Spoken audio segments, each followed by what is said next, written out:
રૂપાંતરણ ઉપરથી સાબિત થઈ ગયું કે ડીએનએ જ જનીન દ્રવ્ય છે, બરાબર. અને હવે કોઈ શંકાને સ્થાન નથી. બીજું, અમુક શરતો પણ એવી છે કે જેના આધારે કહી શકાય કે ડીએનએ જ જનીન દ્રવ્ય છે. કેવી રીતે? ડીએનએ અને પોષણને કોઈ લાગતો વળગતો સંબંધ નથી. એટલે હું જે મુદ્દા ઉપર વાત કરવા જઈ રહ્યો છું એ આવી છે કે સપોઝ કોઈ વ્યક્તિ ઓછું પોષણ લે તો એનામાં ડીએનએ નું પ્રમાણ ઓછું, વધારે પોષણ લે તો ડીએનએ નું પ્રમાણ વધારે, એવું નથી. ડીએનએ ના પ્રમાણને અને પોષણને કોઈ લાગતો વળગતો સંબંધ નથી. પાકું પોષણ અને એને કોષની સંખ્યાની સાથે સીધો સંબંધ. હા, આપણે જો વધુ પોષણ લઈએ તો આપણી પાર્શ્વીય વૃદ્ધિ થાય. હા, આપણે જનરલી કહીએ છીએ કે પ્રાથમિક વૃદ્ધિ મર્યાદિત અને પાર્શ્વીય વૃદ્ધિ અમર્યાદિત.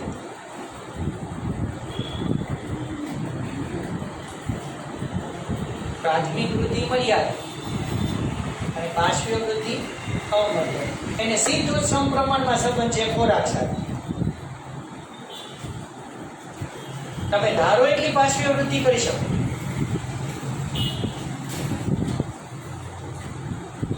પણ ડીએનએ ના પ્રમાણને અને પોષણને લાગતો વળગતો સંબંધ નથી. બીજું, કોઈ પણ રોગિષ્ઠ પરિસ્થિતિમાં, બરોબર, રોગિષ્ઠ કોઈ પણ રોગ થાય, સિવાય કે જનીનિક રોગો, 5મા ચેપ્ટરમાં જનીનિક રોગો તમે બધા ડિટેલમાં ભણશો. જનીન કે ડીએનએ કોઈને કોઈ રીતે અસર થવાના કારણે એની અંદર પરિવર્તન થાય છે અને સજીવમાં પરિવર્તન જોવા મળે છે. અને આપણે એ સાબિત કર્યું કે ડીએનએ પોતે જનીન દ્રવ્ય છે.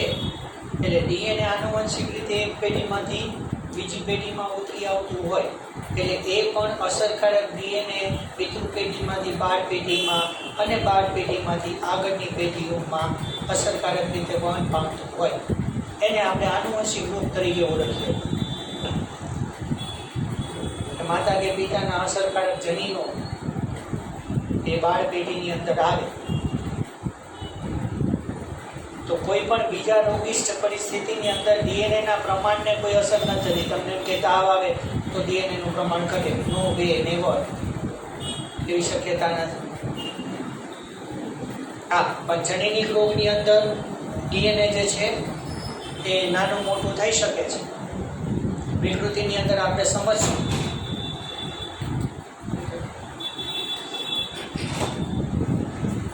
ડીએનએ ની અંદર વિકૃતિની અંદર તમે સમજશો કે કાં તો ડીએનએ નો નાનકડો એવો ટુકડો લોપ થઈ જાય, ટુકડો ડબલ થઈ જાય, ટુકડો જે છે એક રંગસૂત્રમાંથી બીજા રંગસૂત્ર ઉપર જઈને સ્થાપિત થાય તો એની જુદી જુદી અસરો જોવા મળે. બરોબર. તો હવે ડીએનએ જનીન દ્રવ્ય છે એના માટે 4 માર્કનો પ્રશ્ન. હર્શી અને ચેઝનો પ્રયોગ સમજાવો.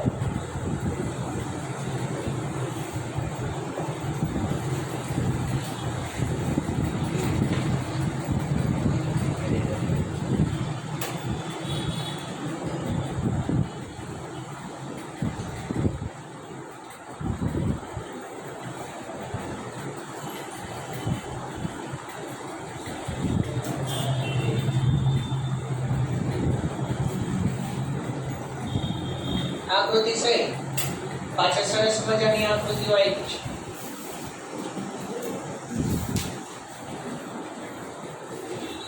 પણ આખી થિયરીની અંદર તમને એક જ કન્સેપ્ટ સમજાવવાનો છે.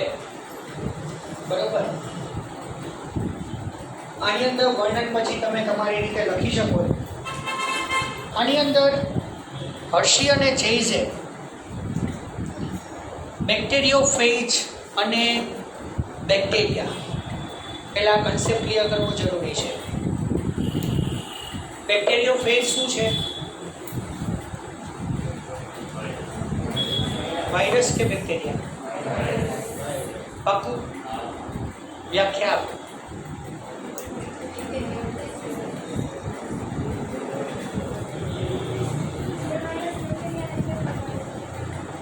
જે વાયરસ બેક્ટેરિયાને ચેપ લગાડે એ બેક્ટેરિયોફેજ. એનો હજી એક પ્રશ્ન નીટમાં પૂછાઈ ગયો છે. બેક્ટેરિયોફેજમાં કોણ મૃત્યુ પામશે? બેક્ટેરિયા. કારણ કે વાયરસ ઓલવેઝ પરોપજીવી તરીકે જ વર્તે હે ને. અને RH વિટેકરનું જે 5 સૃષ્ટિ વર્ગીકરણ છે એની અંદર વાયરસ, પ્રિયોન્સ, લાઇકેન અને પછી એક છે વિરોઇડ્સ, એનો સમાવેશ નથી કર્યો. તો અહીંયા હર્શી અને ચેઝે બેક્ટેરિયોફેજ પસંદ કર્યા, બરોબર. અને પછી ઈ કોલાઈ બેક્ટેરિયાને બેક્ટેરિયોફેજથી અસર કર્યા. જો સમજાવો, ઇઝી છે. પહેલા આપણે એવું કરીએ, અહીંયા આખા પ્રયોગનું કારણ એ છે, તમારે એક જ કન્સેપ્ટ માઇન્ડમાં રાખવાનો છે કે જ્યારે કોષની ફરતે પ્રોટીન અને જનીન દ્રવ્ય ડીએનએને રાખવામાં આવે, બરોબર, જ્યારે કોષની ફરતે ડીએનએ અને પ્રોટીનને બંનેને રાખવામાં આવે ત્યારે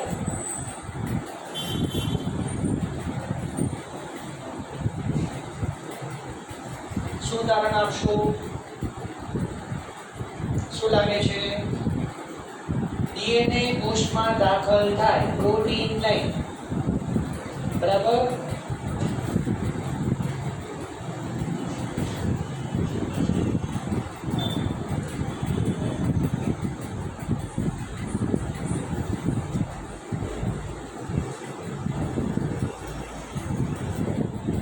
હવે ડીએનએ ની બરોબર રીતે જૈવ રાસાયણિક બંધારણ આખું ભણી ગયા પછી આપણે સેન્ટ્રલ ડોગમાં ભણ્યા, ડીએનએ ની રચનાથી ક્રમસૂત્ર કઈ રીતે બન્યું એ પણ જોયું, બરોબર. અને એ જોયા પછી ક્લિનિકલ અસર ઉપરથી આપણે સાબિત કર્યું કે ડીએનએ સજીવના લક્ષણને અસર કરે છે. અને ગ્રિફિથ અસર ઉપરથી થોડું તમે યાદ કરો તો ડીએનએ એક કોષમાંથી બીજા કોષમાં ગયું ત્યારે આપણે તારણ કહી શકાય ને કે બિનઝેરી બેક્ટેરિયાને ઝેરી કરી દીધા, અને એ ઝેરી જીવિત બેક્ટેરિયાના કારણે ઉંદરનો મૃત્યુ પામ્યા. એટલે અહીંયા હર્શી અને ચેઝ નામના વૈજ્ઞાનિકે, બંને વૈજ્ઞાનિકોએ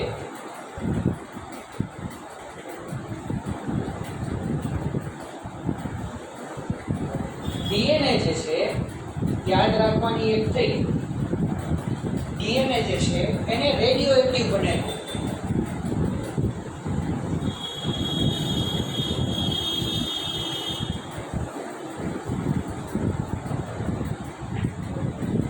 હવે યાદ રાખવાની થઈ, ડીએનએ માં ફોસ્ફોરિક એસિડ છે ને, એટલે એને P32 P32 DNA radio active કહ્યું. બસ આખા પોઈન્ટની અંદર આ આવું જોઈએ. હર્શી અને ચેઝે ડીએનએ ને રેડિયો એક્ટિવ P32 થી બનાવ્યું અને પ્રોટીનને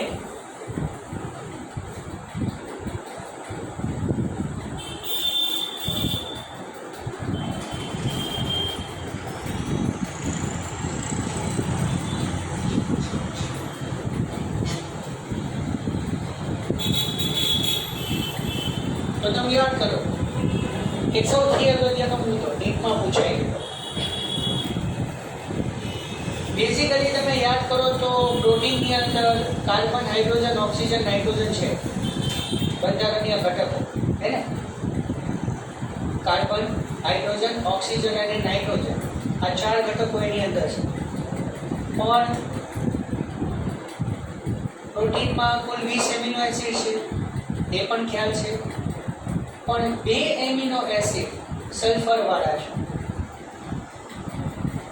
અહીંથી ખ્યાલ હોય સલ્ફર યુક્ત એમિનો એસિડ 2 સિસ્ટીન અને મિથિયોનિન.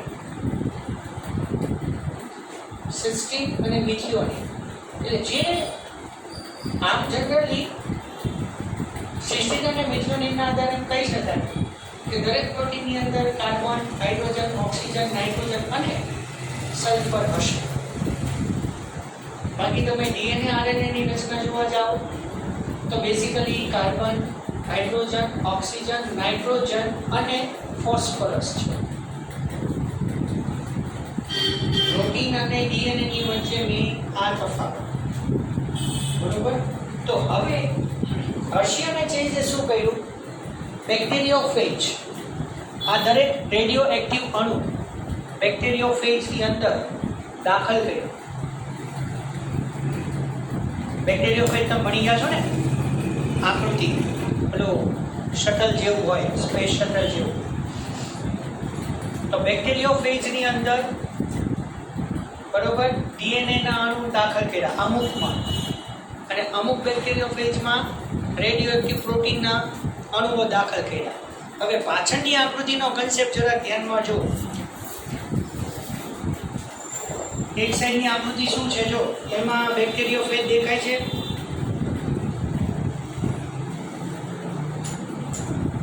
તો એને કોનાથી રેડિયોએક્ટિવ કર્યા?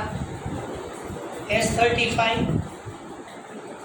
એટલે અહીંયા લખવાનું થઈ ગયું મારે S35 સલ્ફર. અચ્છા, તો એ બાજુ આગળ જતા જાઓ. પછી એમને બીજું શું કર્યું? અચ્છા, જો હવે આમાં કેવું છે કે તમે એક ઇકોલાઈ બેક્ટેરિયા દોરી દો અને ઉપર એકાદું બેક્ટેરિયોફેજ દો, એકાદ બે જેવા, વધારે નહીં. કારણ કે સૌથી પહેલા અને આમાં છે ને ખાલી નામ જ તમારે બદલવાનું છે. મને ખબર, અંદર તમે લીટા કરી નાખવાના. બેક્ટેરિયોફેજ આવી રીતે સિમ્પલ ડ્રો કરવાનું, બરાબર. કારણ કે આકૃતિ આધારિત પ્રશ્ન છે.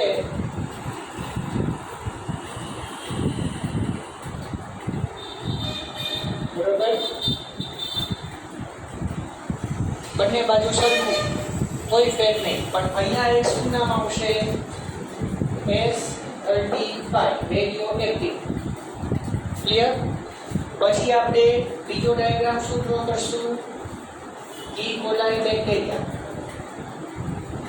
પડે ખબર? અને એની ઉપર બેક્ટેરિયોફેજ મૂકી દેવાનું.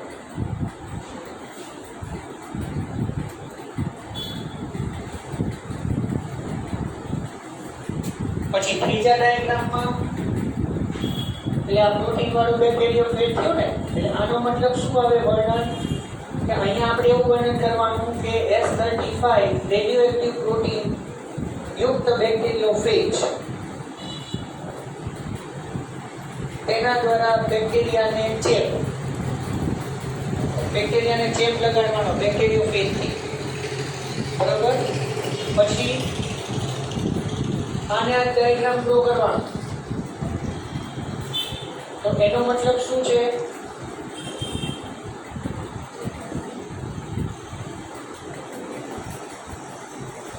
શું તારણ આવે?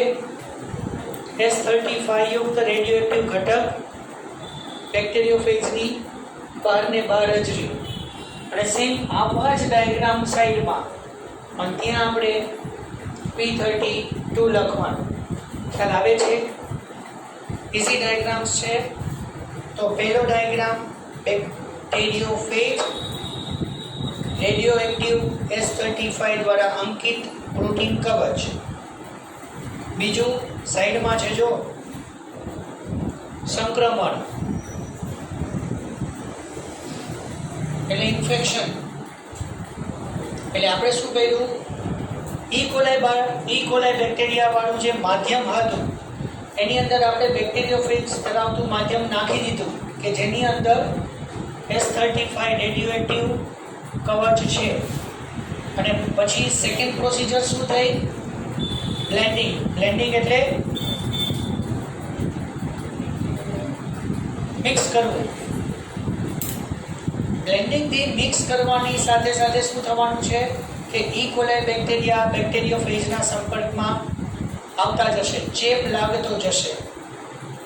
બરોબર. તો પછીના ડાયાગ્રામમાં શું કીધું છે, એમાંથી પ્રોટીનનો અણુ, પછી કોષમાં રેડિયો એક્ટિવ S35 જોવા મળતું નથી. કોષમાં રેડિયો એક્ટિવ S35 જોવા મળતું નથી. એટલે નિટાર એટલે શું? સુપરનેટન્ટ, એટલે કે ઉપર જે વધ્યું એની અંદર S35 જોવા મળશે ને? હા, ન ખ્યાલ આવે? એક મિનિટ, ડાયાગ્રામ્સ વાંધો નહીં. જો આની અંદર તમે છે ને એકમાં પેન્સિલ યુઝ કરો, એકમાં પેન યુઝ કરો. એક કામ કરીએ, કારણ કે આપણે બોર્ડમાં એ રીતે રાખવું પડશે. બોર્ડમાં બ્લેક પેન યુઝ કરવાની પરમિશન નથી, એટલે એકમાં આપણે બ્લુ પેનથી રાખો. તો આને તમે અસરગ્રસ્ત કરો, પછી તમે ચોથો ડાયાગ્રામ શું કરો, તો અહીંયા તમે એમ લખો સંક્રમણ. થઈ ગયું સંક્રમણ, બરોબર. અહીંયા બ્લેન્ડિંગ, બરોબર. તો અહીંયા બેક્ટેરિયોફેજ ખાલી દોરો,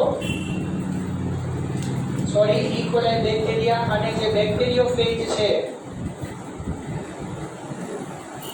એની અંદર જનીન દ્રવ્ય એટલે કે પ્રોટીન એમ નામ રાખો, અને નીચે લખી નાખો શું? કોષમાં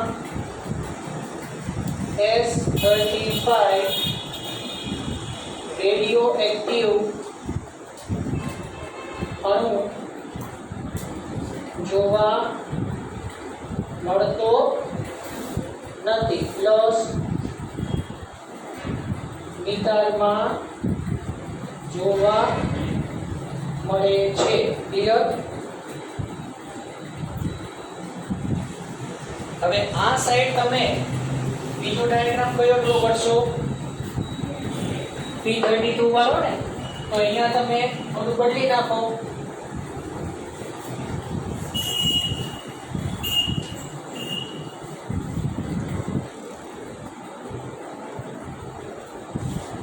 બરોબર. તો અહીંયા ધારો કે તમે બ્લુ કલરની પેનથી યુઝ કરો. હા, બરોબર. તો અહીંયા આપણે શું કહેવાનું? બેક્ટેરિયોફેજ P32. પછી સંક્રમણ કરો, એટલે સંક્રમણ જે છે એ વચ્ચે કોમન રાખવાનું.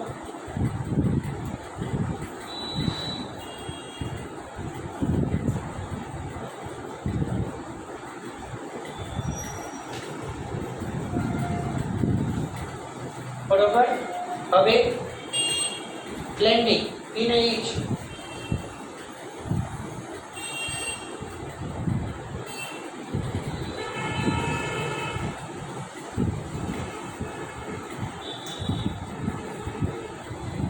હવેનો ટર્નિંગ પોઈન્ટ આવશે. શું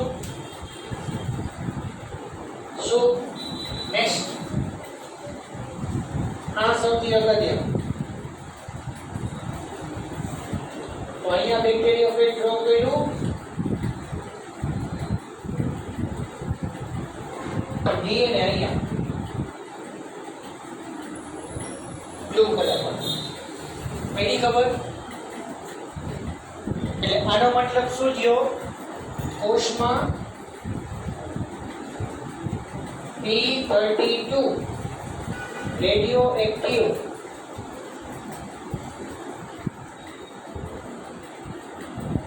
જોવા મળે છે.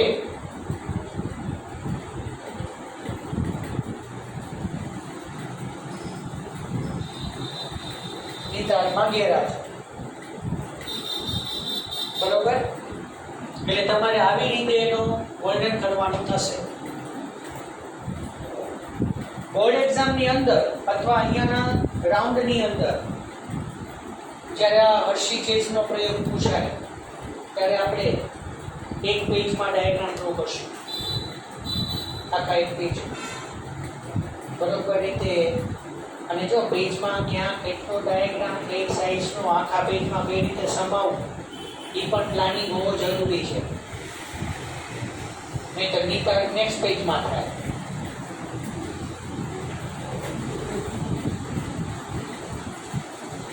એક પેજનો ડાયાગ્રામ અને 1.5 પેજ 2 પેજનું વર્ણન. બરાબર, 1.5 થી 2 પેજનું વર્ણન. That's all. આમાં એટલું બધું લખવાનું નહીં આવે. બરાબર, આ જે ચાર્ટ આપણે દોર્યો તો પહેલા હર્ષી ચેસનો માહિતી આપો, પછી રેડિયો એક્ટિવ બનાવો એટલે અડધું પેજ તો પતી જાય, 2 અણુઓને. બરોબર, અને પછી બંને ચાર્ટનું વારાફરતી વર્ણન કરો અને છેલ્લે તારણ આપો કે ડીએનએ કોષમાં દાખલ થાય છે, પ્રોટીન નહીં. બસ પતી ગયું. બરાબર થઈ જશે મોટી. હા, એક વખત લખો એટલે ખ્યાલ આવશે. આપણે મેજર શું કરીએ છીએ, ડાયરેક્ટ પેપરમાં જ પહેલી વખત લખી છે એટલે આપણને જજમેન્ટ ન આવે.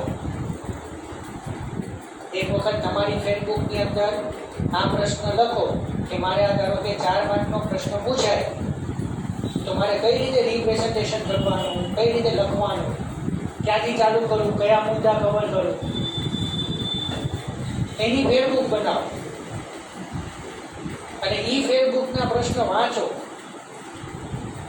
આપણે શું કરીએ છીએ, દર્પણ લઈ લઈએ, નવનીત લઈ લઈએ, અંદરથી વાંચી આ પ્રશ્ન પૂછે એમાં આટલું લખવાનું. બરોબર, ચલો ફાઇન. ટેક્સ્ટબુકમાંથી જોઈએ ગોલ્ડન દરેક જણાનું ધ્યાન. ટેક્સ્ટબુક છે ને સાથે.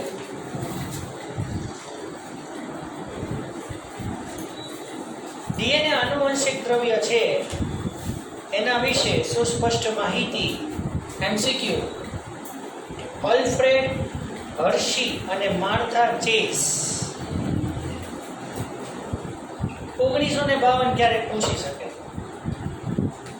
1952માં પ્રયોગ પરથી પ્રાપ્ત થઈ. તેઓએ એ વાયરસ પર કાર્ય કર્યું કે જે બેક્ટેરિયાને ચેપગ્રસ્ત કરે છે, જેને બેક્ટેરિયોફેજ કહે છે. એટલે પહેલો મુદ્દો શું આવશે, બેક્ટેરિયોફેજની વ્યાખ્યા. હવે પછી એક દ્રવ્યને રેડિયોએક્ટિવ બનાવ્યું. બેક્ટેરિયોફેજ એ બેક્ટેરિયા સાથે ચોંટે છે અને પોતાનું જનિત દ્રવ્ય બેક્ટેરિયામાં દાખલ કરે છે. બેક્ટેરિયોફેજથી બેક્ટેરિયાને અસરગ્રસ્ત કરવાનું છે.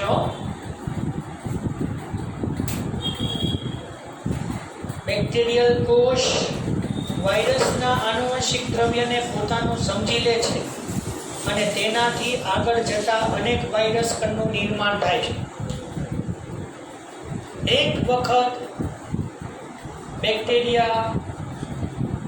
બેક્ટેરિયોફેજથી અસરગ્રસ્ત થઈ ગયા એટલે હવે એનું જનિત દ્રવ્ય બેક્ટેરિયોફેજ પ્રમાણે બદલાઈ જશે અને પછી બેક્ટેરિયલ કોષ વાયરસના જનિત દ્રવ્ય પ્રમાણે કાર્ય કરશે. આ જ કન્સેપ્ટ એઇડ્સમાં વપરાય છે. વર્ષોથી તમને ખબર છે કે એઇડ્સ એચઆઈવીથી થાય. એચઆઈવી આપણા મેક્રોફેજમાં દાખલ થાય અને મેક્રોફેજના જનીનને એચઆઈવીનું જનીન બનાવી નાખે. શું? મેક્રોફેજના જનીનોને એચઆઈવીનું જનીન બનાવી નાખે અને પછી જે મેક્રોફેજ આપણા બોડીના ભક્ષક કોષો છે, મેક્રોફેજ જે આપણા બોડીના ભક્ષક કોષો છે, એનું કામ ફેગોસાઇટોસિસ કરવાનું, એટલે કે ઘન ભક્ષણ કરવાનું. જે ચેપી કોષ છે એને ગ્રહણ કરી એને મારી નાખવાનું અને એની સામે આપણા શરીરને રક્ષણ આપવાનું. એની અંદર જ વાયરસના જનિત દ્રવ્યને બદલીને પોતે જ એચઆઈવીનો સામનો કરવાની બદલે એચઆઈવીના નવા ને નવા અણુઓનું નિર્માણ કરે છે અને એના કારણે દર્દીની રોગ પ્રતિકારક શક્તિ ધીમે ધીમે ઘટતી જાય છે.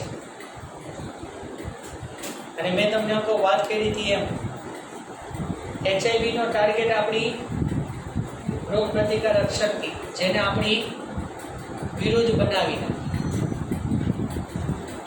બરોબર એ આ રીતે ઘટના કરે છે.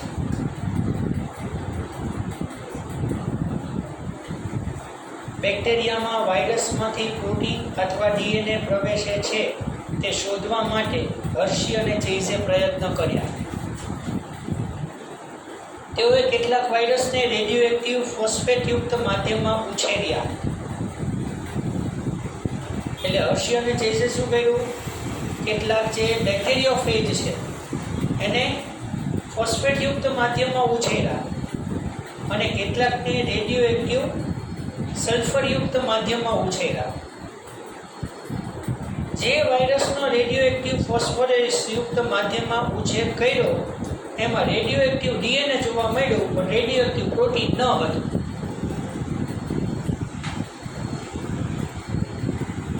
પડી ગઈ ખબર? અમુક બેક્ટેરિયોફેજને એમને સલ્ફરયુક્ત માધ્યમમાં ઉછેર્યા અને અમુકને ફોસ્ફરસયુક્ત માધ્યમમાં ઉછેર્યા.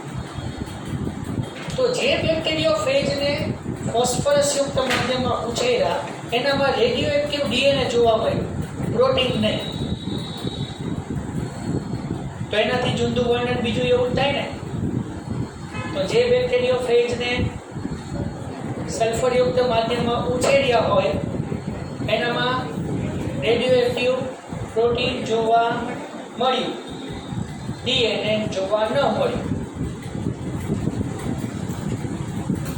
એટલે ક્વોન્ટિટી હા થોડી લાઈન વધી ગઈ લખવાની.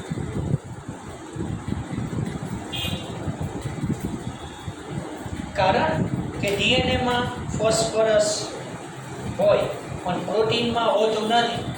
એટલે ઓલામાં કારણ આપીશું, પ્રોટીનમાં સલ્ફર હોય ડીએનએમાં નહીં.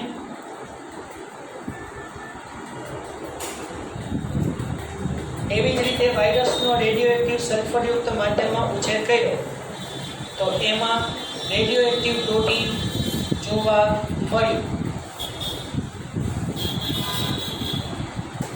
રેડિયોએક્ટિવ ડીએનએ નહીં, કારણ કે ડીએનએ સલ્ફર ધરાવતું નથી. થઈ ગયું વર્ણન. હવે આખા ચાર્ટનું શોર્ટમાં વર્ણન કરીએ. હવે રેડિયોએક્ટિવ બેક્ટેરિયોફેજને ઇકોલાઈ બેક્ટેરિયાની સાથે ચોંટવા દેવામાં આવ્યા. એટલે કયો ફેઝ આવી ગયો? સંક્રમણ, ઇન્ફેક્શન. એટલે બેક્ટેરિયોફેજને આપણે બેક્ટેરિયાને ચેપ લગાડવા માટે સંક્રમિત કર્યા. ત્યારબાદ જેમ સંક્રમણ આગળ વધે છે તેમ બ્લેન્ડરમાં હલાવવાથી વાયરસનું આવરણ બેક્ટેરિયામાં અલગ થઈ જાય છે.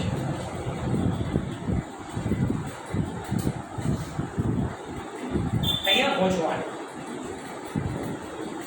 પણ અગાઉ મેં તમને કીધું એમ બેક્ટેરિયોફેજમાંથી ડીએનએ બેક્ટેરિયામાં દાખલ થાય તો સ્વાભાવિક છે બેક્ટેરિયોફેજનું આવરણ અને બેક્ટેરિયાનું આવરણ બંને મિશ્ર થઈ ગયું, બંને એકબીજા સાથે જોડાઈ ગયા ત્યારે બંનેના એકબીજાના સંપર્કની વાત થઈ.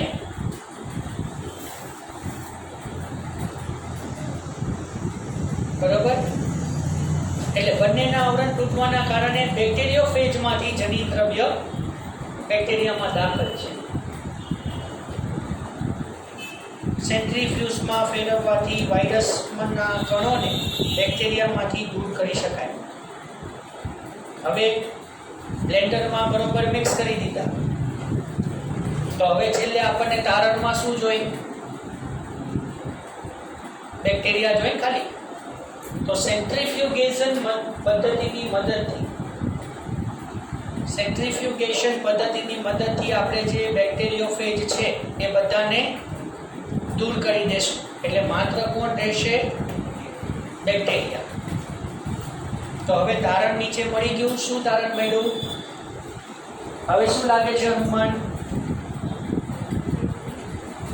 સેન્ટ્રીફ્યુગેશન પદ્ધતિથી બેક્ટેરિયા અને વાયરસને અલગ અલગ થાય. હવે આપણે શું જોવાનું રહ્યું?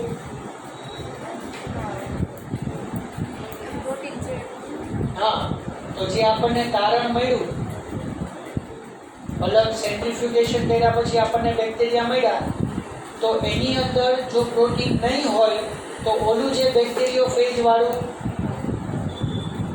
માધ્યમ છે આખું અલગ તારવેલું એની અંદરથી જોવા મળશે.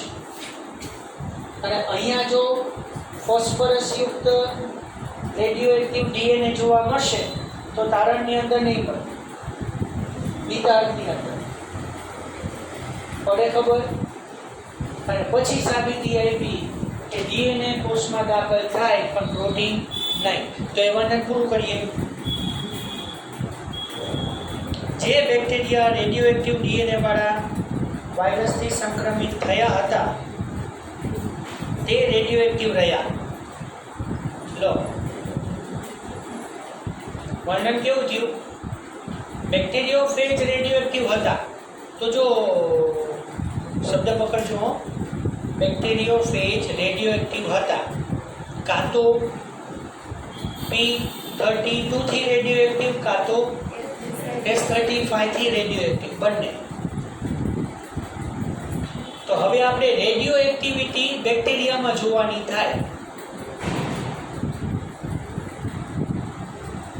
તો જો ઈ કોલાઈ બેક્ટેરિયા રેડિયોએક્ટિવ બની ગયા હોય તો એનામાં P32 આપણને જોવા મળશે. સીધી ઊંધી રીતે વાત તો એક જ થાય છે કે ડીએનએ કોષમાં દાખલ થાય. આ આડકતરી રીતનો જવાબ છે. હવે બેક્ટેરિયોફેજની અંદર જ્યાં P32 છે એ બેક્ટેરિયોફેજમાંથી નીકળીને બેક્ટેરિયામાં દેખાણું. તો એનો મતલબ કે બેક્ટેરિયા ચેપગ્રસ્ત થઈને રેડિયોએક્ટિવ બન્યા. પણ બેક્ટેરિયા રેડિયોએક્ટિવ P32 થી જ બનવાના, S35 થી નથી બનવાના. કેવી છે વાત નહીં? એક નહીં, એના કરતાં સીધું ચટ કહી દો ને કે ડીએનએ કોષમાં દાખલ થાય, પ્રોટીન નહીં. પણ આ વર્ણન થોડું આવું છે. આનાથી સ્પષ્ટ છે કે જે દ્રવ્ય વાયરસમાંથી બેક્ટેરિયામાં પ્રવેશે છે એ ડીએનએ છે. જે બેક્ટેરિયા એવા વાયરસથી સંક્રમિત હતા જેમાં રેડિયોએક્ટિવ પ્રોટીન હતું તે રેડિયોએક્ટિવ ન રહ્યા. કોણ રેડિયોએક્ટિવ ન રહ્યા? બેક્ટેરિયા. જે બેક્ટેરિયોફેજ પ્રોટીનથી રેડિયોએક્ટિવ હતા એનાથી ચેપી વાયરસ રેડિયોએક્ટિવ ન રહ્યા. કઈ વાંધો નહીં, શાંતિથી. હજી ક્લિયર કરે. આપણે બ્લેન્ડર જે રહ્યું, બ્લેન્ડિંગ કર્યું બરોબર, પછી સેન્ટ્રીફ્યુગેશન કર્યું, ત્યાં સુધીનું તો ક્લિયર છે ને? ઓકે. હવે આપણી પાસે બે બેક્ટેરિયોફેજ, અમુક બેક્ટેરિયોફેજ જે સલ્ફરયુક્ત પ્રોટીનથી રેડિયોએક્ટિવ બન્યા છે એ, અને અમુક P32 ફોસ્ફરસથી રેડિયોએક્ટિવ બન્યા છે તે.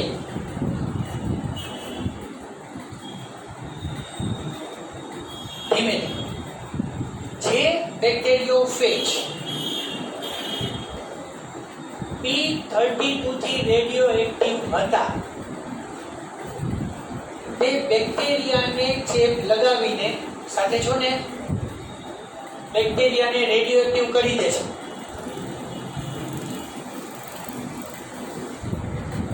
પણ જે બેક્ટેરિયોફેજ S35 થી રેડિયોએક્ટિવ હતા તે રેડિયોએક્ટિવ જ રહ્યા, બેક્ટેરિયાને રેડિયોએક્ટિવ ન કરી શક્યા.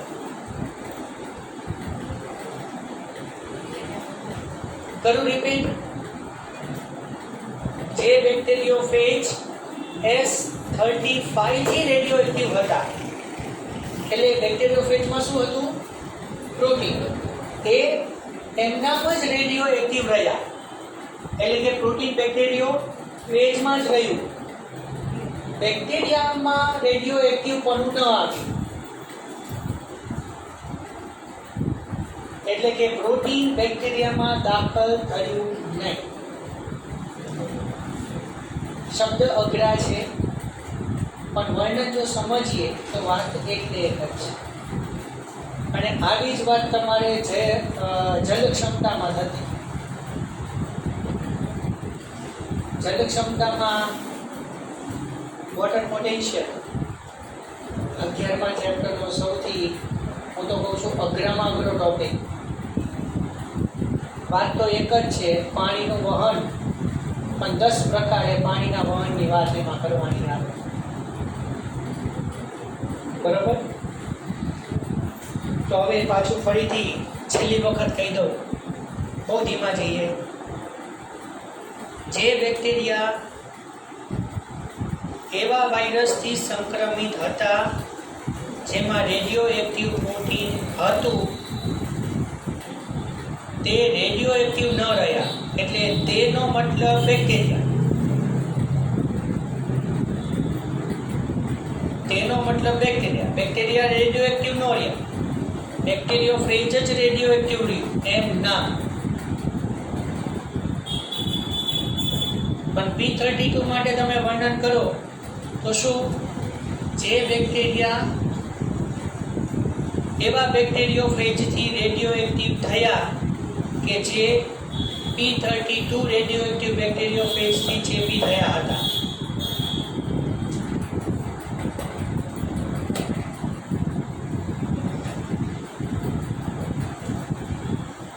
કાકો થયું ક્લિયર? એક મિનિટ, બહુ કન્ફ્યુઝન થતું હોય ને તો એટલું ખાલી વિચારો કે બેક્ટેરિયોફેજ પકડો. સાંભળો, બેક્ટેરિયોફેજ પકડી રાખો, એની અંદર P32 રેડિયો એક્ટિવ એ બેક્ટેરિયામાં જશે. બસ, બેક્ટેરિયોફેજમાંથી P32 રેડિયો એક્ટિવ ઘટક બેક્ટેરિયામાં ગયું, એટલે પોતામાં રેડિયો એક્ટિવ પણ રહ્યું નહીં. બેક્ટેરિયા રેડિયો એક્ટિવ બન્યા, બસ. તો ઓલામાં નહીં. બસ આટલા મુદ્દા. પછી વાળીએ ઘડીએ વાત કોઈ પણ કોઈ છે એ તમે 2-4 વાક્ય વળન પછી ફેરવીને તમે લખો તમારા કેલિબર પ્રમાણે. એકને એક વાત ઘુમાવીને વાત કરવાની છે. ટૂંકમાં શું સાબિત કરવાનું? હા, એનાથી એ સંકેત મળે છે કે વાયરસમાંથી બેક્ટેરિયામાં પ્રોટીન પ્રવેશ કરી શકતું નથી. આ કારણે આનુવંશિક દ્રવ્ય DNA જ છે જે વાયરસમાંથી બેક્ટેરિયામાં પ્રવેશે છે.